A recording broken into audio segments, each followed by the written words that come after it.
Hello दोस्तों। तो जैसा कि आप लोगों को पता है कि बीपीएससी एडीओ का एग्ज़ाम अब आने ही वाला है। ज़्यादा टाइम आपके पास बचा नहीं है। आपका अप्रैल में एग्ज़ाम है। आप लोगों को पता ही है कि आप लोगों का अप्रैल में एग्ज़ाम है। हम मिड फेब में आ चुके हैं। अब हमारे पास फेब, मार्च और अप्रैल इतने ही दिन बचे हैं। तो इसके अकॉर्डिंग अब हमें अपनी स्टडीज़ को थोड़ा स्पीड अप करना होगा और रिवीजन पर ज़्यादा से ज़्यादा फोकस करना होगा। आई होप आप लोगों ने अपना अब तक अपना सिलेबस कंप्लीट कर लिया होगा, या फिर जो भी थोड़ा बहुत आपका सिलेबस बचा है आप उसको थोड़ा स्पीड में कवर करिए, क्योंकि अब हमारे पास सिलेबस कवर करने का टाइम नहीं बचा है। अब हमारे पास रिवीजन करना है। जिन्होंने बिल्कुल शुरू से तैयारी स्टार्ट नहीं करी है, अगर उनको प्रिपरेशन स्टार्ट करनी है तो अब मैं ये तो नहीं कहूँगी कि उनका सिलेक्शन नहीं होगा, बट उनको अब सिलेक्टिव स्टडी करने की ज़रूरत है, क्योंकि ये बात तो सच है कि ओवरऑल सिलेबस आप 60 डेज़ में कवर नहीं कर सकते हैं। तो मैंने यहाँ पे एक छोटी-सी स्ट्रैटेजी शेयर करने की कोशिश करी है, जो मैंने खुद के लिए बनाई है कि इन 16 डेज़ में कैसे मैं अपना सिलेक्टिव टॉपिक के साथ में, क्योंकि मेरा सिलेबस तो कंप्लीट है, मुझे सिर्फ रिवीज़न करना है, तो उसको हम कैसे 60 डेज़ में अच्छे से रिवीज़न कर सकते हैं और बीपीएससी एडीओ का एग्ज़ाम क्रैक कर सकते हैं। क्योंकि आप लोगों को पता है कि ये एग्ज़ाम काफ़ी अच्छा है, ये सिंगल एग्ज़ाम है और सिंगल एग्ज़ाम में आप क्या कर सकते हैं, सिंगल एग्ज़ाम के थ्रू आप एक ऑफ़िसर बन सकते हैं। तो इतनी अच्छी अपॉर्चुनिटी को आपको मिस नहीं करना चाहिए। तो इसलिए आप लोगों को एक प्रॉपर स्टडी प्लान होना चाहिए कि आप कैसे इसको रिवीजन करेंगे और इस एग्ज़ाम को आप क्रैक कर सकते हैं। तो चलिए मैं आपके साथ शेयर करती हूँ कि मैंने क्या प्लान बनाया है। अब क्योंकि आप लोग के पास ज़्यादा टाइम बचा नहीं है, तो एटलीस्ट हम सबको एटलीस्ट 10 आवर स्टडी तो करनी ही करनी होगी। तो मैंने इस 10 आवर स्टडी को ना ब्रेक किया है 6 + 2 + 2 आवर में, ठीक है? 6 आवर जो मैं करूँगी वो करूँगी जीएस, क्योंकि मेरा जीएस वीक है। 2 आवर मैं दूँगी अपना सिर्फ मैथ्स और रीज़निंग पे, क्योंकि मेरे मैथ्स एंड रीज़निंग के कॉन्सेप्ट सारे क्लियर हैं। बस मुझे यहाँ पे क्या करना है, सिर्फ रिवीजन करना है, ठीक है? और 2 आवर हम देंगे करंट अफेयर को। बट बहुत से बच्चे ऐसे होंगे जिनका मैथ्स रीजनिंग वाला सेगमेंट वीक है और उनके अभी भी कॉन्सेप्ट इतने अच्छे क्लियर नहीं है, तो वो चाहे तो इसको 2 + 2 यानी कि 4 आवर कर सकते हैं। और क्योंकि उनका जीएस अच्छा होगा, तो वो लोग जीएस को 4 आवर ही दे सकते हैं। या जिन लोगों का जीएस वीक है, जिनको जीएस पे ज़्यादा वर्क करना है, वो 6 आवर जीएस को दें, मैथ्स रीजनिंग को। क्योंकि यहाँ पर हम 2 तरीके के बच्चों को टारगेट कर रहे हैं, एक वो जिनका मैथ्स रीजनिंग स्ट्रॉन्ग है और एक वो जो जिनका जीएस स्ट्रॉन्ग है। अब ये आप लोग अपने हिसाब से डिसाइड करिएगा कि आपका क्या वीक है और क्या स्ट्रॉन्ग है। उसके अकॉर्डिंग आप अपने टाइम को थोड़ा-सा घटा-बढ़ा सकते हैं। इसके अलावा दूसरी जो हमारी स्ट्रैटेजी होगी कि हमें 31 मार्च तक 31 मार्च तक हमें अपना कंप्लीट रिवीजन कर लेना है और 1 अप्रैल से 10 अप्रैल तक आपको सिर्फ और सिर्फ फोकस करना है टेस्ट सीरीज में और टेस्ट सीरीज का रिवीजन। इसके अलावा जो भी आप रिवीजन करेंगे वो मंडे टू सैटरडे आप रिवीजन करेंगे और संडे को आप सिर्फ और सिर्फ लगाएंगे टेस्ट सीरीज। तो ये एक तरीके से मेरा छोटा सा प्लान है जिसको हम एग्जीक्यूट करेंगे। तो आइए देखते हैं हम किस तरीके से इसको एग्जीक्यूट करेंगे। तो सबसे पहले हम क्या करेंगे, हम अपने पूरे दिन को, पूरे के पूरे डे को अपने 3 स्लॉट में डिवाइड करेंगे। स्लॉट 1, स्लॉट 2, स्लॉट 3, स्लॉट 4 और स्लॉट 5।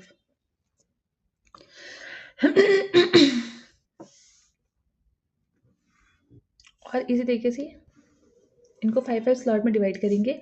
और ये जो हमारे 5 स्लॉट होंगे ना, ये सारे के सारे स्लॉट जो होंगे हमारे वो 2-2 आवर्स के होंगे। ये सारे स्लॉट हमारे कितने के होंगे, 2 आवर के। मैंने यहाँ पे टाइम मेंशन नहीं किया है क्योंकि हर किसी का स्टडी टाइम अलग-अलग होता है, तो वो स्लॉट आप अपने हिसाब से बना लीजिएगा, पर आप अपने एंटायर 10 आवर को इन 2-2 आवर के स्लॉट में ब्रेक कर लीजिएगा।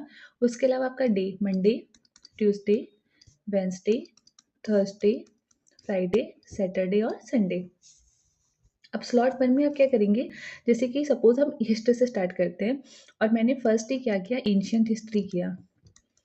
एंशिएंट हिस्ट्री, तो आप जो स्लॉट 1 होगा ना, इसको मैं कलर चेंज कर लेती हूँ।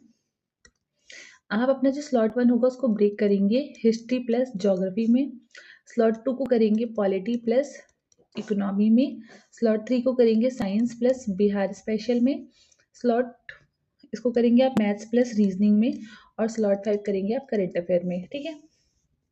तो अब चलिए हम यहाँ पे देखते हैं। सपोज़ मैंने एंशिएंट हिस्ट्री, मंडे को मैंने एंशिएंट हिस्ट्री किया और उसके मैंने शुरू के 3 टॉपिक्स कवर करे सपोज़।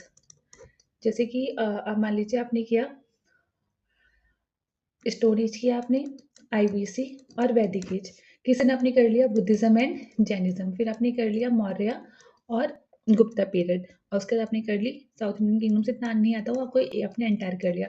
तो इस तरीके से 1 2 3 4 4 डेज में आपने अपनी एंशियंट हिस्ट्री कवर कर ली। इसको आप करेंगे कैसे? आपने सपोज मंडे एंशियंट हिस्ट्री उठाई और उस दिन आपने उठाया stone age, Indus valley civilisation और वैदिक एज। तो इसको आपने क्या किया कि पहले तो आपने इसको रीड कर लिया। आप जो भी रिसोर्सेज फॉलो कर रहे हैं आप उससे रीड करिए और देन आप एमसीक्यू लगा लीजिए। तो आपका ये कंप्लीट थ्योरी विद क्वेश्चन तो आपका रिवीजन हो जाएगा। जैसे कि मैं क्या करती हूँ, मैं इनको रीड करती हूँ, या आप किसी भी यूट्यूब के मैराथन देखते हैं, कुछ भी कर रहे हैं, फिर आप उन पे बेस एमसीक्यू लगा लीजिए। एमसीक्यू के लिए सबसे बेस्ट जो मुझे लगती है बुक वो है घटना चक्र। और मैं घटना चक्र के कुछ सेगमेंट्स आपको यहाँ पे करवा भी दूंगी, क्योंकि उसमें लगभग सभी एग्जाम से क्वेश्चंस दिए होते हैं। तो मैं क्या करती हूँ, पहले स्टोरी इंडस वैली और वैदिक, जैसे मैंने बुद्धिज्म जैनिज्म पहले पढ़ा, और पढ़ने के बाद मैंने क्या किया, घटना चक्र उठाई, उसके एमसीक्यूज लगा लिए। उसमें विद एक्सप्लेनेशन भी होता है, जो क्वेश्चन मुझे समझ नहीं आया जो थोड़े अलग से, उनका मैंने एक्सप्लेनेशन वाला पार्ट कर लिया। तो इस तरीके से हम कर सकते हैं कि हम इस तरीके से कंप्लीट कर लें। ऐसे ही जैसे हमने एंशिएंट हिस्ट्री उठाया फर्स्ट डे मंडे को, ट्यूसडे को हमने क्या उठा लिया, ट्यूसडे को हमने इंडियन ज्योग्राफी उठा ली।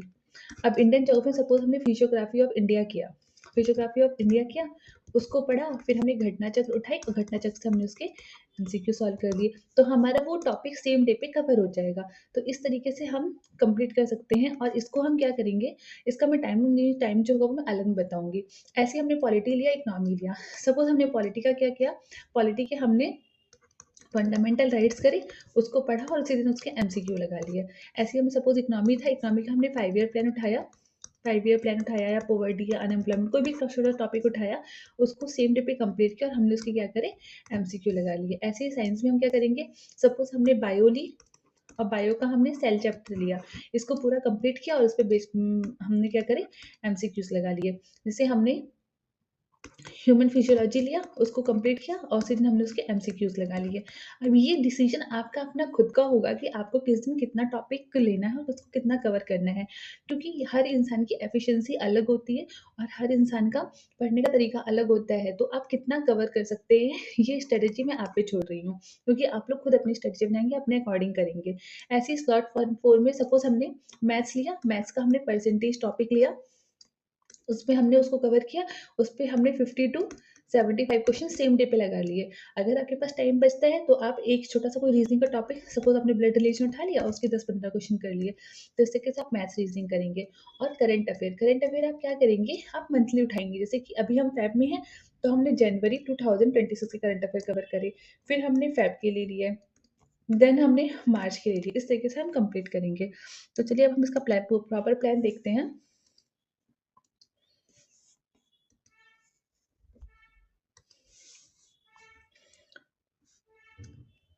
तो यहाँ पर हमने लिया डे, फिर हम यहाँ पर लेंगे हिस्ट्री प्लस ज्योग्राफी स्लॉट 1 में, स्लॉट 2 में हम लेंगे पॉलिटी प्लस इकोनॉमी, स्लॉट 3 में हम लेंगे साइंस, स्लॉट 4 में हम ले लेंगे करंट अफेयर, स्लॉट 5 में हम ले लिया मैथ्स एंड रीजनिंग। अब हम क्या करेंगे,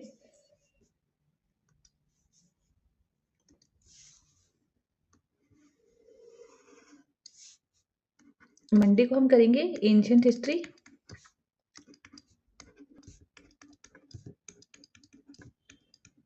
फिर हम करेंगे यहाँ पर इंडियन ज्योग्राफी, अगले दिन हमने करी, फिर हमने उठाई एंशियंट हिस्ट्री, फिर हम उठाएंगे इंडियन ज्योग्राफी, फिर एंशियंट हिस्ट्री और फिर इंडियन ज्योग्राफी। एक वीक में हमारी हिस्ट्री खत्म हो गई और हाफ पोर्शन हमारा इंडियन ज्योग्राफी का हो गया।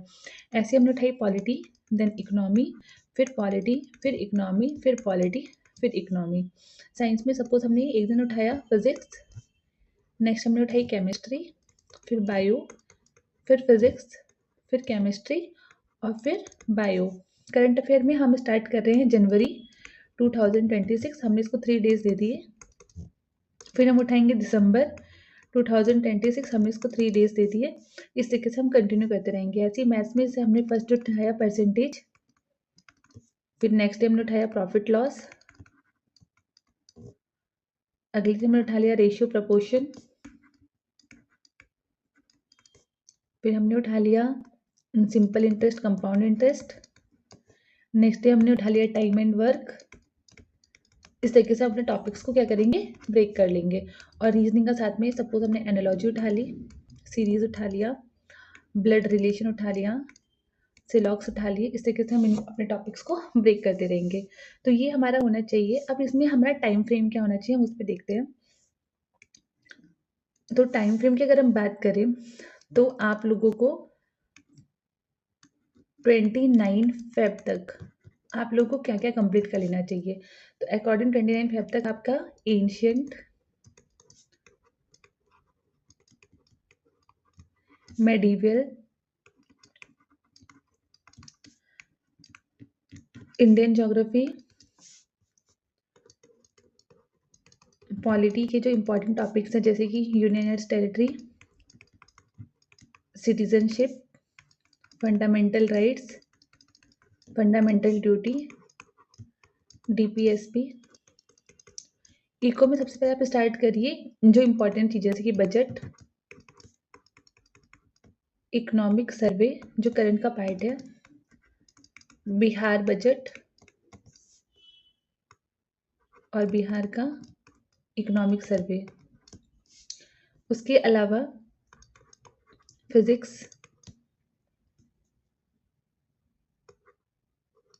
एंड बायो का ह्यूमन फिजियोलॉजी, ये कंप्लीट होना चाहिए। फिजिक्स में जो इम्पोर्टेंट टॉपिक है वो आपका ऑप्टिक्स, मेजरमेंट एंड टाइम, और आपका लाइट चैप्टर, ये ऑप्टिक्स का ही वैसे पार्ट हो गया, थर्मोडाइनमिक्स। ये सारे टॉपिक्स इंपॉर्टेंट है जो आपको कंप्लीट कर लेनी चाहिए।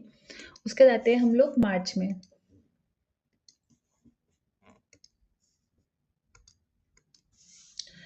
उसके बाद अगर आप ये आपका हो जाएगा, फिर आप मार्च से आप हिस्ट्री में स्टार्ट कर देंगे मॉडर्न, और आपको कंप्लीट कर लेनी है modern history plus physical and world geography. Polity में आपका कवर हो जाना चाहिए जितना भी यूनियन और स्टेट वाला पार्ट है, union executive, state executive, judiciary और लोकल गवर्नमेंट, मतलब एंटायर जो भी इंपॉर्टेंट टॉपिक है। लोकल गवर्नमेंट में आपको पंचायत, म्यूनसिपैलिटीज होगा, जुडिशरी, यूनियन स्टेट, जो भी इंपॉर्टेंट पार्ट है मतलब कंप्लीटली आप पूरा इसको कवर कर लेंगे मार्च तक। उसके बाद आपका इकोनॉमी में आ जाइए।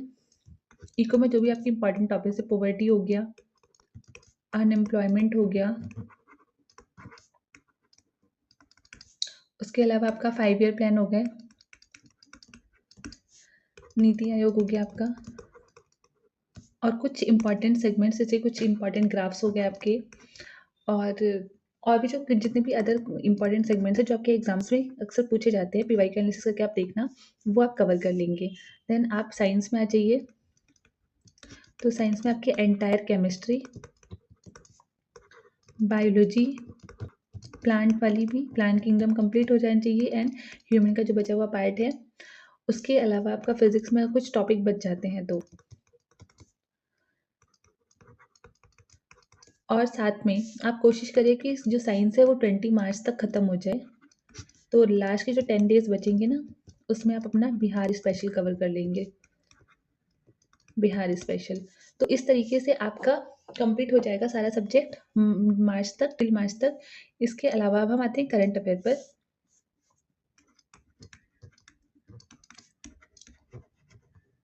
अगर हम करंट अफेयर की बात करें तो करंट अफेयर में आप ना 3 डेज लेके चलिए, 3 डेज, और उसमें आप 1 मंथ का करंट कंप्लीट कर लीजिए।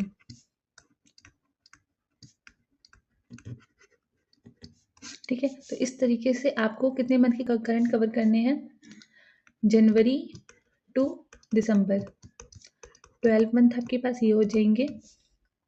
फिर जनवरी, फरवरी और मार्च 3 मंथ के ये हो जाएंगे, यानी कि 15। तो 15 इंटू 3 45 डेज, 45 डेज में आपका करंट अफेयर कवर हो जाएगा। उसके बाद आप लास्ट के 5 डेज निकाल लेना जिसमें आप कोई भी मैराथन से बिहार स्पेशल करंट अफेयर जो होते हैं वो कवर कर लेंगे। और आप जो कवर करना उसका टारगेट से अभी हम फेब में हैं तो जैन से स्टार्ट करिए, जैन 2026, फिर दिसंबर 2025, देन नवंबर, फिर अक्टूबर, इस तरीके से आप पीछे से चलिएगा, तो इस तरीके से आपका करंट अफेयर का भी कंप्लीट कवरेज हो जाएगा। और जैसे आपने ना जनवरी 2020 का करंट अफेयर कवर किया, तो बहुत सारी आपको यूट्यूब वीडियोस मिल जाएंगी, जहाँ पर आप क्या कर सकते हैं, इस पे बेस एमसीक्यूज लगा सकते हैं, तो उससे ना आपका करंट अफेयर रिवाइज भी हो जाएगा। फिर नेक्स्ट आप क्या करेंगे, अगर हम मैथ्स रीजनिंग की बात करते हैं, मैथ्स और रीजनिंग की बात करें, तो आपका स्टार्टिंग में जो मेन फोकस होना चाहिए वो मैथ्स पे होना चाहिए, और वो भी ऐसे टॉपिक्स जो थोड़े बिग होते हैं, जैसे कि आपका परसेंटेज हो गया, जैसा कि परसेंटेज हो गया, थोड़ा सा बड़ा है ये। उसके जो आपका हो गया प्रॉफिट लॉस हो गया, और ऐसे टॉपिक उठाइएगा जो एक ही चीज़ पे बेस है, जैसे परसेंटेज पे आपका प्रॉफिट लॉस भी आ जाएगा, रेशियो प्रपोर्शन भी आपका परसेंटेज पे आ जाएगा, एजीज आ जाएगा, एवरेज आ जाएगा। जो ऐसे टॉपिक होंगे उनको आप एक बार में खत्म करेंगे, जैसे कि compound interest and simple interest. जैसे आपने टाइम एंड वर्क स्टार्ट किया, तो time and work, work and wages, pipes and cistern, speed, time and work. तो इस तरीके से आप टॉपिक स्टार्ट करेंगे ना, एक सीक्वेंस में लेंगे, तो आपकी प्रैक्टिस और भी अच्छी हो जाएगी। और जैसे भी आप कोई टॉपिक करते हैं, आप उसका कॉन्सेप्ट समझ लेते हैं, तो एट लीस्ट उस टॉपिक पे आप 50 टू 75 क्वेश्चन लगा लीजिए। अगर आपने इतने क्वेश्चन लगा लिए, एक टॉपिक पर अगर आपने 50 क्वेश्चन भी लगा लिए, तो आपका वो टॉपिक जो है वो बहुत ही स्ट्रांग हो जाएगा। और साथ साथ में आप रीजनिंग करते रहिए। आपका टारगेट होना चाहिए कि 20 मार्च तक, 20 मार्च तक आपका मैथ्स कंप्लीट हो जाना चाहिए, और आपकी एटलीस्ट 70% रीजनिंग भी कवर हो जानी चाहिए। फिर लास्ट के जो 10 डेज बचेंगे आपके, लास्ट के 10 डेज आप उन चैप्टर को अगेन रिवाइज करना जिनमें आपको प्रॉब्लम होती है, जो आपको थोड़े से टफ लग रहे थे, और रीजनिंग के जो बचे हुए चैप्टर हैं उनको कंप्लीट कर लेना। तो इस तरीके से आपका मैथ्स और रीजनिंग भी कंप्लीट हो जाएगा। उसके बाद एवरी संडे आप एक टेस्ट सीरीज लगाना, कंप्लीट टेस्ट सीरीज। जैसे कि आपने किस दिन जीएस की उठा ली, नेक्स्ट वीक आपने उठा ली मैथ्स और रीजनिंग की, ठीक है। इस तरीके से आप कंप्लीट टेस्ट सीरीज लगाना, और इसके साथ में आप कोई एक टेस्ट परचेज कर लेना जो सब्जेक्ट वाइज होते हैं। तो उसमें जैसे आपने अब तक सपोज आपने एंशियंट हिस्ट्री खत्म कर ली, तो एंशियंट हिस्ट्री पे ना आप घटना चक्र से क्वेश्चन लगाएंगे लगाएंगे, अदर्स से बाकी अदर्स किसी जगह से आप एटलीस्ट एंशियंट हिस्ट्री आपकी कंप्लीट हो गई, तो आप एक टेस्ट उठाओ एंशियंट हिस्ट्री का, उसको लगा डालो, कंप्लीट कर दो।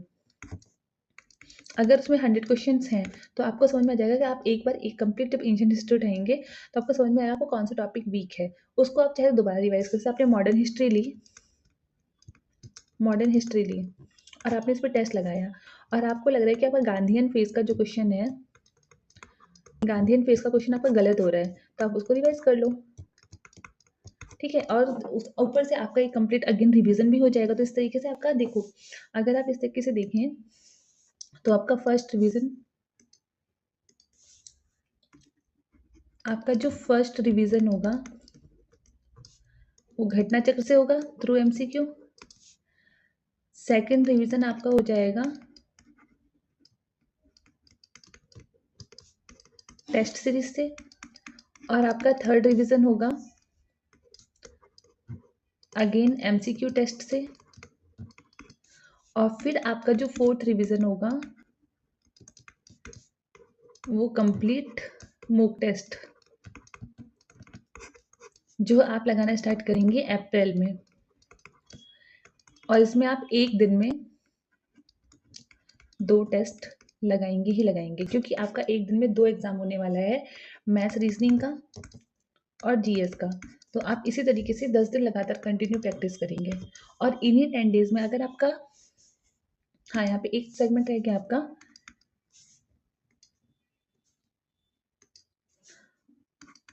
इंग्लिश और हिंदी का, ठीक है।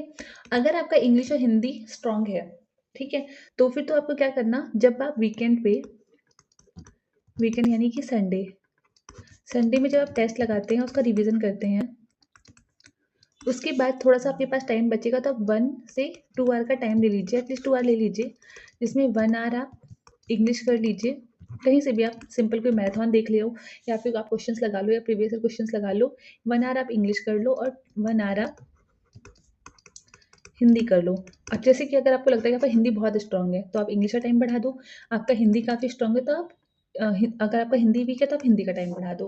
वो आप अपने अकॉर्डिंग, आपकी फ्लेक्सिबिलिटी है, आप अपने हिसाब से कर सकते हैं और वरना आप 1-1 आवर दे सकते हैं। और लास्ट में जब आपका अप्रैल आ जाएगा, अप्रैल में आप अल्टरनेट डेज़ पे या 3 डेज़ के डिफरेंस पे आप एक मॉक टेस्ट लगा लो। इतना सफिशिएंट है आपकी इंग्लिश और हिंदी के लिए, क्योंकि आपका हिंदी इंग्लिश क्या है, क्वालिफाइंग है।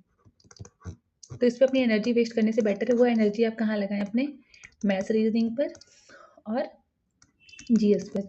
तो ये भी एक पूरा प्रॉपर प्लान था। अगर आपको लगता है कि इसमें आपको कुछ समझ में नहीं आ रहा है, आपको कोई डाउट है, तो आप मुझसे पूछ सकते हैं। तो इस तरीके से आप अपना कंप्लीट कवरेज कर सकते हैं और कोशिश करिए कि आप हर दिन, हर संडे आप टेस्ट सीरीज़ जो लगाएँगे, जो आप हर संडे टेस्ट सीरीज़ लगाएँगे, उसका रिवीजन भी करेंगे। तो उसका थोड़ा एनालिसिस इस तरीके से करिएगा कि एक नोटबुक लीजिएगा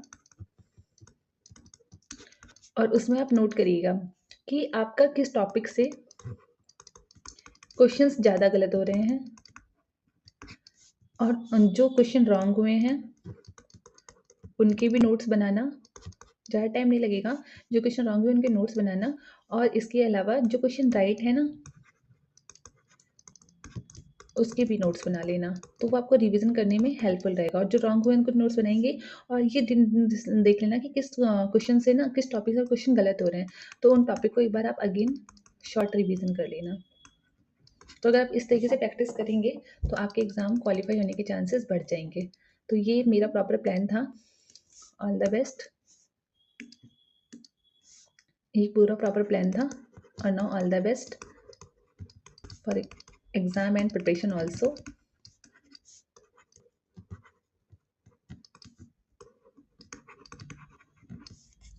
और मेरी तरफ से आपको क्या मिलेगा, तो वो मैं आपको बता देती हूँ।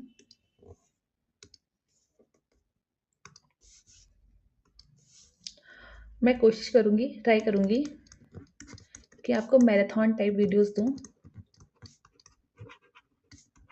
जो मैं खुद भी पढ़ूँगी, वो मैं आपके लिए वीडियो डाल दूँगी। और स्पेशली मैं डालूँगी घटना चक्र की वीडियो। तो अगर आप लोग चाहें तो मेरी वीडियोस देख के आप एमसीक्यू प्रैक्टिस जो है ना, वो रिवाइज़ कर सकते हैं, एमसीक्यू रिवाइज़ कर सकते हैं। मैं घटना चक्र की यहाँ पे वीडियोस डाल दिया करूँगी। कुछ करंट अफेयर के भी अपने नोट्स जो होंगे, वो यहाँ पे प्रोवाइड करवा दूँगी। और मैथ्स और रीज़निंग के, मैथ्स के एटलीस्ट 20 क्वेश्चन और रीजनिंग के 10 क्वेश्चन टॉपिक वाइज यहाँ पे अपलोड कर दूँगी। ये तो मैं आपसे प्रॉमिस करती हूँ, ये आपको एवरीडे वीडियो मिलेगी। घटना चक्र की वीडियो एवरीडे मिलेगी। करंट अफेयर हो सका तो मैं आपको वीकेंड पे दे दूँगी, जो मैं खुद के नोट्स बनाऊँगी। तो ये मेरी तरफ से होगा। और इंग्लिश और हिंदी आप लोग अपने एंड पे कर लीजिएगा। तो ये इतना मैं कोशिश करूँगी आप लोग को प्रोवाइड कराने का। तो आप लोग को लेक्चर कैसा, ये मेरी स्ट्रेटेजी कैसी लगी बताइएगा। And thanks for watching. बाकी आगे लेक्चर से मिलेंगे। बाय।